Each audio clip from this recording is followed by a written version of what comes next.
This is Dollar Jr. from the Need to Achieve. We are going to be playing Russian Attack. Yes, the 1985 arcade game that is pretty damn brutal. Now, while Russian Attack may be brutal and difficult, it's mainly due to the way the AI consistently punishes you for mistakes. For example, when you die, the game gets harder. More enemies spawn, they get faster, especially the blues, which are the most deadliest and peskiest enemies in the game. Russian Attack is also a game of rhythm and cycles. The game is scripted to an extent, but it also has a bit of random elements to it as well. The game changes based on your actions, so don't go into this game thinking, oh, I can farm kills for points, because the game will not let you do that. It will send jets as a manner of slapping you in the face for trying to farm. How dare you try to farm kills in this game? It will punish you with a horrible death. In addition, you also have an invisible timer in each level. So you will die when this timer expires, so as the game's name suggests, you need to rush and attack to be successful in this game. In fact, your score should be relatively low on a Mad Marine run, which is the achievement I will be trying to show you how to get today. Now, the first thing you need to do is get comfortable with a control setup. I highly recommend using the control stick for its much better control. I can't tell you the rage you will feel when you inadvertently jump into an enemy just because you were trying to turn around quickly. This game is more about memorizing a path that you are comfortable with and stick with it. Do not deviate. The more you change something, no matter how slightly, it will impact the way the enemies spawn, which will give you more random events to deal with, which usually lead to deaths. Remember, the enemies have respawn timers, which are scripted. This can be manipulated. You want to kill the enemies as quickly as possible so that they respawn altogether. Why do this, you ask? Well, if you don't, the enemies will not spawn in set patterns. Instead, they will be mixed. This is when you will have a lot of trouble. Trust me, you do not want greens spawning with browns. This is extremely hard to deal with and very frustrating, although it isn't impossible. You want to keep the spawns the same. Try to kill the blues first, then the browns. Then if you anticipate green spawning, then you will need to wait and anticipate them. Now, this is actually a lot easier than it sounds because the game so gracefully gives you a danger indicator in the upper left corner of the screen, indicated by a flashing red light. Now, I have devised a path that is quite consistent in obtaining this elusive achievement. If you follow this video and stick to the paths that I take, you will unlock this achievement with a bit of time and some persistence. Now, in order to unlock this achievement, you will need to rescue the pals twice. Which means, oh boy, you have to beat the game twice. The game only has 4 levels, but do not let the short length fool you. This game is old school. One hit, you die. And while you do gain extra lives, the amount of points you get to gain these extra lives will increase each time. At max, you will probably only have 6 lives at a time. Now, you need to use all of the weapon drops this game gives you efficiently. Grenades, flamethrowers, and rocket launchers will all aid you in your quest to become one of the few, the proud, the Mad Marines. Now, like I said, this game is a game of patterns and cycles. A nice example of these cycles clearly show themselves in the 3rd level, which I'm about to show you in a little bit. Now, this level introduces you to a new headache, the mortar enemies. These enemies can impede your path by shooting damn mortars at you, which will delay you in killing the enemies in the correct cycle. This can lead to many infuriating deaths, which may put small pets, siblings, and pillows in danger from your inevitable rage. Luckily, the levels do give you adequate power-ups to make these encounters less frustrating. And believe me, you had better use these power-ups, or you will face the dire consequences of not doing so, which include, but are not limited to, deaths, and more deaths. Want to use the grenades to take out the landmines, which, when combined with the mortars, makes for even more tricky ways for the AI to screw you. So take these out, they are a priority. Now, like I said before, Russian Attack in a nutshell, is all about cycles, which I'm about to show you in detail here. But before I show you the cycle, I want to stress that knowing where the power-ups are is critical, because if you have 2 grenades left and you're about to get another upgrade, then feel free, by all means, to spam away the grenades as World at War style, as shown here. As you are undoubtedly aware, you also have rocket launcher guys, which are also a pain in the ass, and will also impede your movement just like the mortar guys do. Now, sometimes you will have to exercise a bit of patience in this game, as it's shown here. I have to stop and wait for the spawns to happen. This is the danger indicator I mentioned earlier. This is a very important key you will need to know intimately. This will not only warn you of incoming greens, but also grenade enemies, which are seen for the first time here. When dealing with these enemies, it's a good idea to let the damn bastards throw their grenades first, but this will also mean you have to have your 6 secure. As I said before, take out the blues first. Now, as soon as you see the triangle on the fence, immediately backtrack so that you won't get hit by the parachuting guy. Now, here you want to be patient because you're going to have greens after the landmine. I screw up here as seen because I mixed the browns with the greens. As I said, this is not good to do, in which you see the mistake and the result there. For here, you want to use the ladders as these are your best friend. You can manipulate the enemies and make them go up and down the ladders like a bunch of dumbasses, which is good for you. This is especially going to help you in level 7 and 8 where these sections right here are particularly difficult. You will want to become familiar in certain levels where there are scripted events. Certain times you will have certain things happen, like a green will spawn behind you or it will come in front of you.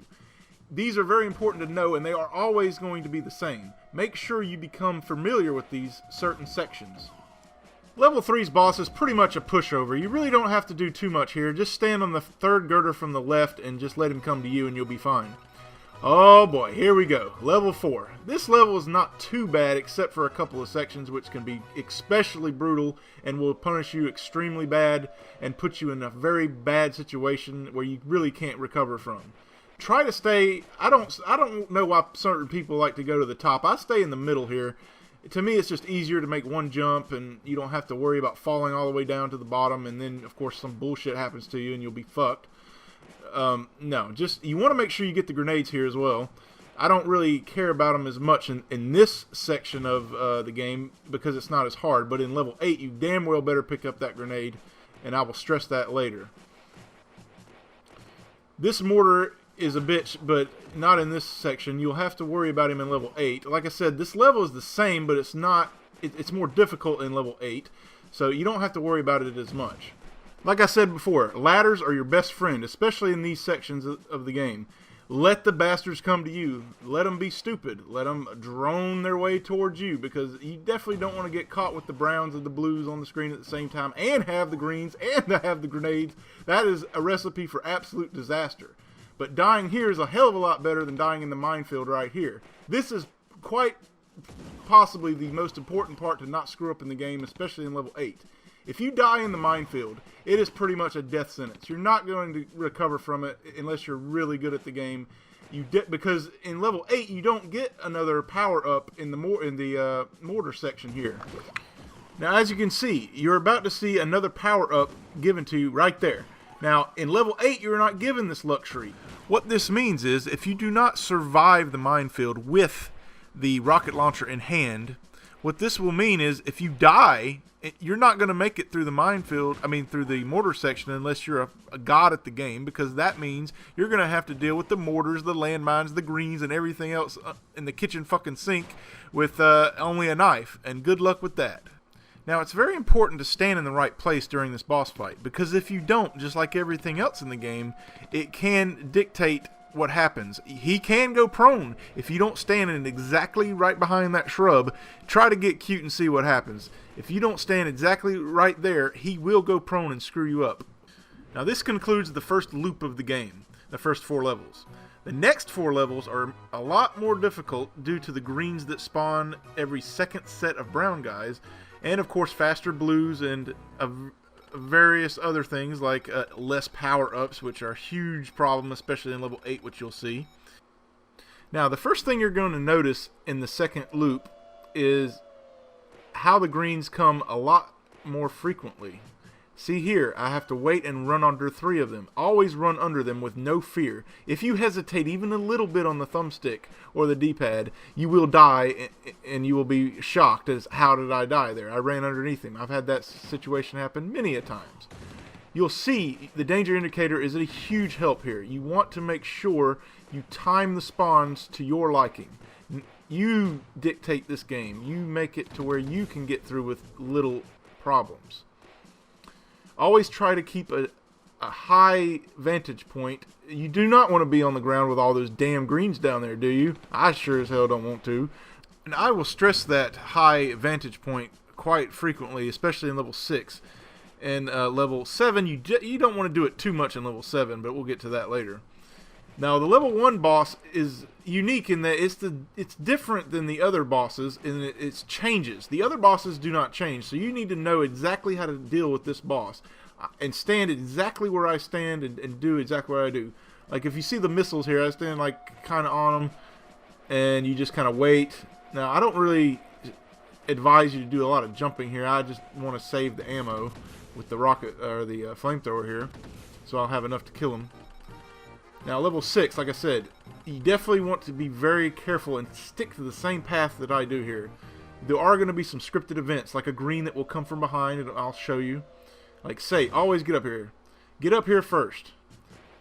Get your rocket launcher.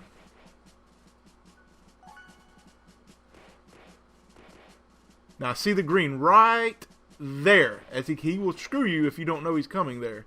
But since now I've showed you, you will not get screwed over. Now here is important. When you get the landmines in the visual screen here, you want to go down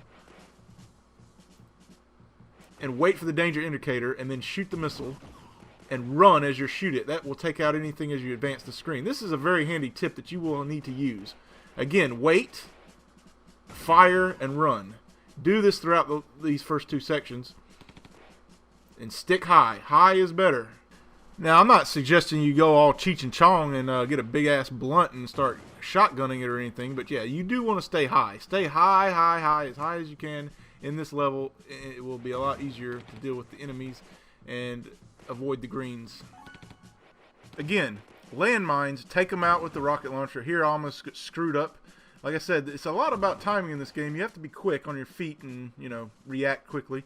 But stay as high as you can. I'm going to stress that throughout this level. I like to shoot the rocket here to clear him out. And here, you know, if you just jump on top of the mortar guy, he can't hurt you. Just keep on keeping on here. And don't jump down until you get the danger indicator, because those greens can hurt you really bad.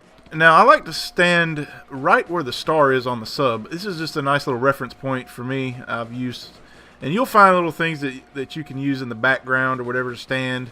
Well, whatever works for you, but I like to stand on the star, like where the star is. Take out this boss. This boss does not change. Like I said, the only boss that changes is level 1's boss, so everything's the same. Now we have the infamous level 7. This level is what makes a lot of people quit. It is very difficult, and it's very easy to screw it up quickly. Now, if you thought level 3 was bad, my condolences, because level 7 is a nightmarish experience that you will remember for a long time when you're trying to do this game. It's mainly due to the frequency of the greens, and you have to deal with the mortars at the same time. This means you're really going to have to manipulate the AI with the cycle pattern I mentioned earlier. I didn't do this first section the way I had the way I had wanted to, and I actually screwed myself in the beginning, as you see.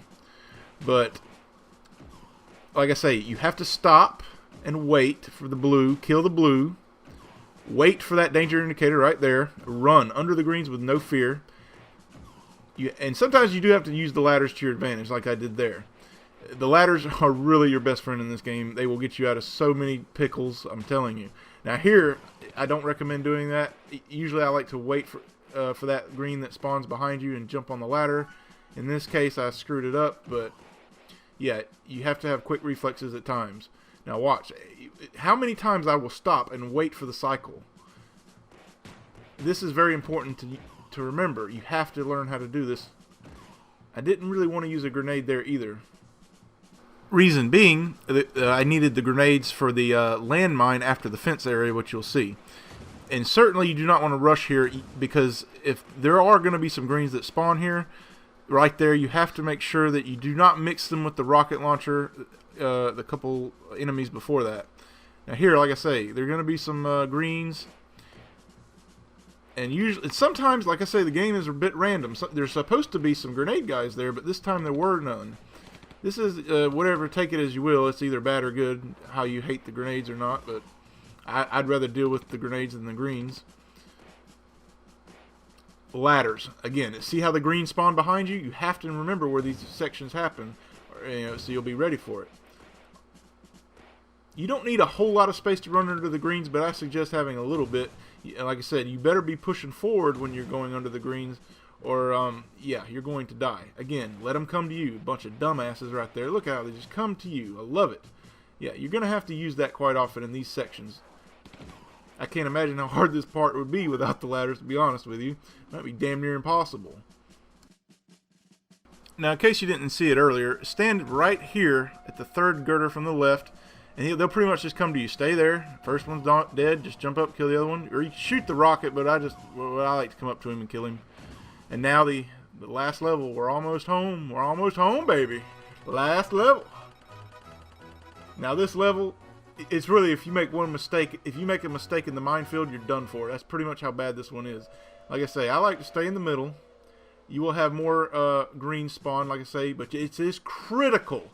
Absolutely critical to get the grenade here, and there's only going to be one spawn in these different levels of difficulty. They only give you a few power-ups.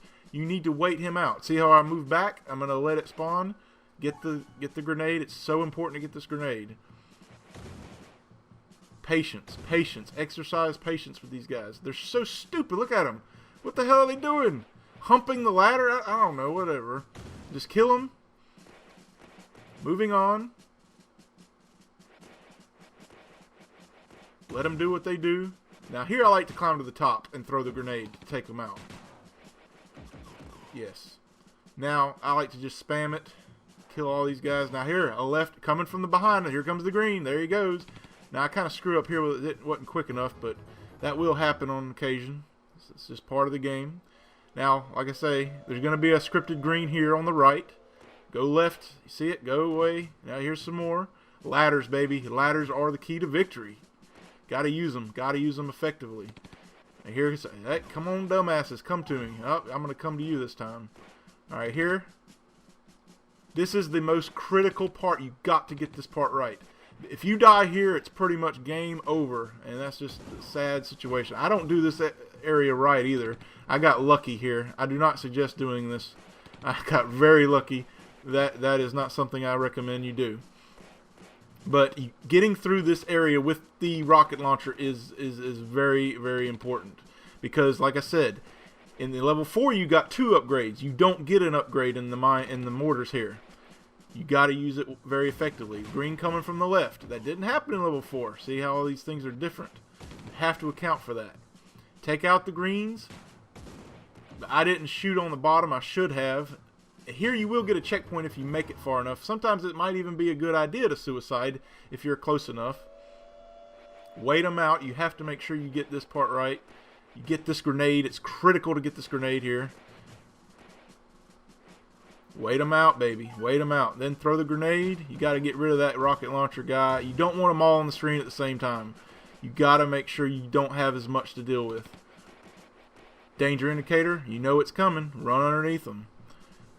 These damn prone guys, I don't know what their deal is, but they can screw you up too. Rocket launcher. Take him out. These are all going to be the same enemies that spawn in the same places. In most cases. Not every case, but I suggest if you have grenades, is use them up here. Don't use them on the boss. Like I said, you don't want to mess up his pattern. Stay prone. I mean, you don't want him to go prone, I mean.